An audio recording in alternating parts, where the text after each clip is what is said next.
네, 안녕하세요. 에코호흡의 해설 강의 시작해 보도록 하겠습니다. 오늘은 86번부터 이제 90번까지 풀어보도록 하겠습니다. 네, 마찬가지로 마이트랄 스테노시스에 대한 내용이 이어지고 있고요. 그러면은 스트롱 인디케이션. 이제 지금 이 내용은 에코 검사했을 때 보여지는 2D 모드에서 일반적으로 보여지는 특징들에 대해서 물어보는 문제라고 보시면 될 것 같습니다.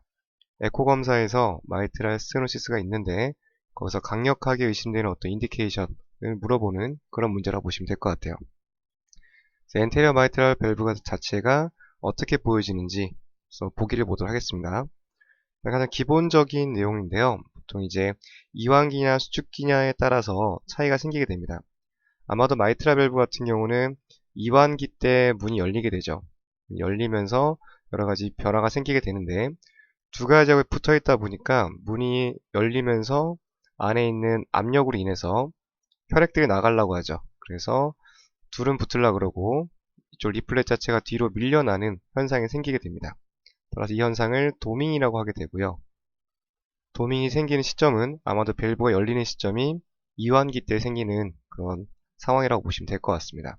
따라서 B번 디아스톨릭 도밍이 가장 연관이 있는 보기라고 보시면 될 것 같고요. 시스톨릭인지 디아스톨릭인지 수축기냐 이완기냐를 완벽하게 구분을 잘 지어주셔야 됩니다. 영상 한번 보실게요. 지금 보시는 게 이제 도밍 영상인데 이쪽에서 혈액이 가려고 하는데 밸브가 잘 열리지 못하니까 이렇게 이제 압력 때문에 리플렛이 마치 하키스틱처럼 하키채처럼 변하게 되는 그런 사인이 나타나게 됩니다. 하키스틱 사인 또는 디아스톨릭 도밍 다 같은 표현이라고 보시면 될 것 같고요. 지금 영상에서 보시는 것처럼 2D 모드에서 관찰되는 모습인데 약간 좀 두껍죠. 리플렛 두껍고 하키스틱 사인이 관찰되는 게 이완기 때 관찰되는 그런 내용이라고 보시면 될 것 같습니다. 혈액이 들어가지 못하니까 랩트 아티리움은 좀 사이즈가 커지게 되고요. 그러면서 심방세동과 혈전에 어떤 가능성에 노출될 수 있겠습니다. 정답은 디아스톨릭 도밍 보고 넘어가시면 될 것 같고요. 바로 다음 문제 보겠습니다. 이런 식으로 문제가 좀 길면 오히려 여러 가지 단서가 많기 때문에 풀이하기 좀 쉽습니다. 차근차근 보시면 될 것 같아요. 류마틱 마이트랄 스테노시스 어쨌든 MS와 관련된 문제네요. 쭉 이어지고 있습니다. 관련된 내용으로 볼 수 없는 걸 찾으면 되는데요. 자, 2D 모드에서 보여지는 특징과 상관이 없는 걸 찾으면 되겠네요. 네이버 하키스틱 어피어런스 엔테리어 아까 설명드린 내용이죠. 디아슬 도민과 같은 표현이라고 보시면 될 것 같습니다. 다음 이제 B번 보시면 랩트 아트리얼 디멘전 네, LA가 사이즈가 커지죠. 그래서 B번도 맞는 내용이고요. 네, D번 먼저 보겠습니다. 두꺼워져 있고 마이트랄 밸브가 이런 식의 표현이죠. 아까 영상에서 보신 것처럼 밸브 자체가 조금 더 두꺼워져 있는 모습이 관찰될 수 있습니다. 류마틱 디지이기 때문에 더 눈에 띄게 도드라져 보일 수 있고요. 서로 유압되고 서로 엉겨 붙어 있는 그런 상태이기 때문에 영상에는 특징적으로 이런 부분들이 관찰될 수 있겠습니다. C번 보시면 리버스 도밍이라는 표현이 있어요. 엔테리어 마이트랄 밸브 리플렛에 이 표현 자체는 에올틱 리거이테이션 있을 때 생기는 표현입니다. 따라서 마이트랄 스테노시스 때 사용되는 표현이라기보다는 그림을 보시면 이해가 좀 빠른데요. AR이 좀 약한 경우보다 이렇게 좀 심하게 있을 때 혈액이 이렇게 나오면서 이쪽 리플렛이 이렇게 반대로 꺾이게 되는 거죠. 네, 여기 있는 압력 때문에 리버스 도밍이라고 하게 되는데 이 표현 자체가 마이트랄 스테노시스보다는 이제 AR과 연관되는 표현이다 라고 보시면 될 것 같아요.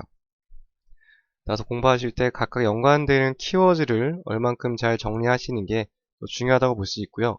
이런 식으로 영상을 묘사하는 문제는 충분히 출제가 되기 때문에 최대한 영상 많이 보시면서 특징들을 이렇게 문장화하는 훈련을 하시는 것이 중요합니다. 네, 다음 문제 넘어가 볼게요. 마찬가지로 문장이 좀 긴데 한번 차근차근 보도록 하겠습니다. 지금 정확한 방법을 물어봤네요. 정확한 방법. 조금 상태가 심각한 마이트랄 밸브 스테노시스를 좀 측정하려고 하는 것 같아요. 가장 정확한 방법이 무엇인지 물어보는 문제라고 보시면 될 것 같습니다.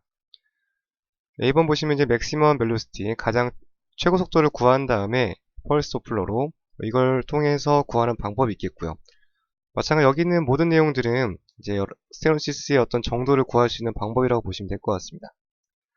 다음으로 EF 슬로프 저번에 설명드렸던 슬로프를 어떻게 메저를 해서 측정하는 방법이 있고요.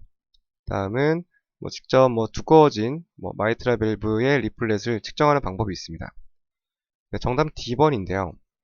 D번에서 눈에 띄는 방법은 플래니메트리라는 방법입니다. 면적계를 직접 그리는 방법인데요. 2D 모드에서 직접 에리어를 재는 방법이기 때문에 가장 좀 정확성이 있다라고 볼 수 있겠습니다. 단순하게 협착이 된 부분을 직접 그려보는 거죠. 영상 한번 보시겠습니다. 네, 이런 식으로 보통은 이제 숏 엑시스 뷰에서 마이트라 밸브 오리피스를 직접 보면서 측정하는 방법이 일반적인데요. 눈에 보이는 대로 가장 이제 좁아져 있는 부분을 트레이스해서 1.35라는 값을 얻게 됐습니다. 따라서 가장 좀 정확한 방법이라고 볼 수 있겠고, 나머지 같은 경우는 이제 다른 부분에서 얻게 된 데이터를 이용해서 조금 이제 정도를 평가하는 방법이지 또 명확한 수치가 나오는 방법이 아니거든요. 근데 지금 이제 가장 정확하다는 것은 값이 명확하게 떨어져야 되기 때문에 D번처럼 직접 그려서 에리어가 나오는 방법이 이 넷 중에서는 가장 정확한 방법으로 평가해 볼 수 있겠습니다. 네, 89번 보겠습니다. 이제 밸브 스테노시스를 평가하는 건데 가장 상황이 안 좋은 거예요. 단순하게 밑에 있는 보기 중에서 마이트랄 밸브 에리어가 가장 이제 감소돼서 상황이 가장 안 좋은 게 무엇입니까? 라고 물어보는 문제입니다. 사실 이 문제 같은 경우는 각각의 마일드, 모더레이트 기준을 모른다 하더라도 가장 적은 값을 찾으면 되는 문제라고 보시면 될 것 같아요. 문제 보시면 A번 1.0보다 더 적은 값이라고 하면 상당히 가장 좁은 상태로 볼 수 있겠고요. 실제로도 1보다 적게 되면 이제 수술까지 하는 상태로 넘어가게 되겠습니다. 따라서 이 문제 같은 경우는 정해져 있는 기준값이 있지만 굳이 기준값을 모른다 하더라도 충분히 풀 수 있는 유형의 문제라고 보시면 될 것 같습니다. 네, 마지막 문제 보겠습니다. 마찬가지로 이제 마이트라 스테노시스와 연관되는 부분인데요. 지금 봤을 때 단독적으로 류마틱 마이트라 스테노시스만 있대요. 여기에 해당되는 부분이 아닌 것은 물어보는 문제입니다. 단순하게 이제 다른 질병 빼고 마이트라 스테노시스가 있을 때 생겨지게 되는 변화 중에서 해당되지 않는 걸 찾는 문제죠. 여러 번 설명드렸듯이 지금 레프트 아트리움에서 벤트리클로 혈액이 들어가지 못하는 상태예요. 그렇게 되면 이쪽 들어가는 쪽 말고 들어가기 전 쪽, 이 뒤쪽에 영향이 생기겠죠. 아트리움 커지고 풀모나리 베인을 통해서 혈액이 되돌아가게 되고요. 그러면은 나중에는 렁 쪽에 부담을 주게 되고 이 양이 더 심각해지게 되면 렁을 통해 다시 라이트 벤트리클로 혈액이 되돌아가게 됩니다. 그렇게 되면서 나중에는 이쪽에 더 혈액이 많이 들어가게 되면서 레프트보다 압력이 더 커질 수도 있겠죠. 라이트 벤트리클의 압력이 또 올라갈 수 있겠습니다. A번부터 보겠습니다. D-shape 레프트 벤트리클. 레프트 벤트리클의 D-shape이라는 것은 의미하는 바가 라이트 벤트리클의 압력이 높아져서 레프트 벤트리클을 이렇게 압박하고 있는 상태거든요. 단순하게 얘기해서 라이트 하트 쪽에 압력이 높아져 있는 상태라고 보시면 될 것 같습니다. 아까 설명드린 것처럼 이 정도가 심해지고 또 오랫동안 지속되다 보면 이런 부분들이 생길 수 있겠죠. 그래서 간접적으로 D-shape이라는 것은 라이트 쪽 하트에 압력이 올라가 있는 상태다. 그래서 맞는 보기로 볼 수 있겠습니다. 네, B번 딜라티드 레프트 벤트리클. 정답은 이건데요. 일단 밑에 내용 보고 다시 설명드리겠습니다.